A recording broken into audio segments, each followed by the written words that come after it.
যারা শিট সাজাইতে পারেন না তাদের বিষয়টা আমি একটু ক্লিয়ার করি। অনেকে ভাই শিটের ভিতরে গোলমাল করে। যারা মানে এখন তো 3-4টা মেল প্রোভাইড করা হয়, তো ওই ক্ষেত্রে আমি বলবো যে আপনারা মানে শিটে লিখে দিবেন, তাহলে সুবিধা হয়। ঠিক আছে, আমি দেখাই দেই। মনে করেন এখানে এটা আপনার শিট, এটা আপনার গুগল শিট। তো এটা হচ্ছে আপনারা করবেন মানে দেওয়ার সময় এখানে মনে করেন আপনারা আইডিগুলো দিচ্ছেন, ইউআইডি যেটাই হোক কিছু দিচ্ছেন। ঠিক আছে, সেটি এটা আপনার। ঠিক আছে, তো এখানে আপনারা কি করবেন, এই থ্রি ডট মেনুতে ক্লিক করবেন। লেখার পর দেখেন উপরে আনটাইটেল এখানে লেখা আছে, এখানে ক্লিক করে দেবেন। দেওয়ার পর কি করবেন, আপনারা যদি জিরো ফ্রেন্ড দিয়ে থাকেন, জিরো ফ্রেন্ড 2FA দেন আমাকে। তো জিরো ফ্রেন্ড 2FA লেখার পর এখানে লিখবেন যে ওয়ান সেক মেল।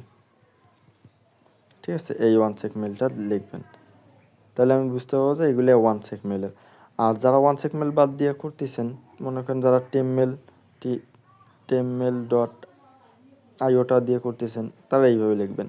আর যারা হচ্ছে নতুন মেলটা দিছি ওটা দিয়ে লিখবেন 5s মেল, এটা দিয়ে করতেছেন, তারা এইভাবে লিখবেন।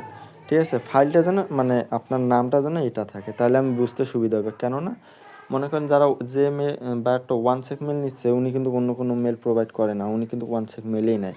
যদি ওইখানে আমি কোনো ক্রমে অন্য মেলও দিয়ে দেই, উনি কিন্তু ওটা চেকও করে না, ঘুরে ফিরে ব্যাকেই আসে, তাহলে লস কিন্তু আপনাদেরই বা আমারই। ঠিক আছে, তো এটা একটু করবেন।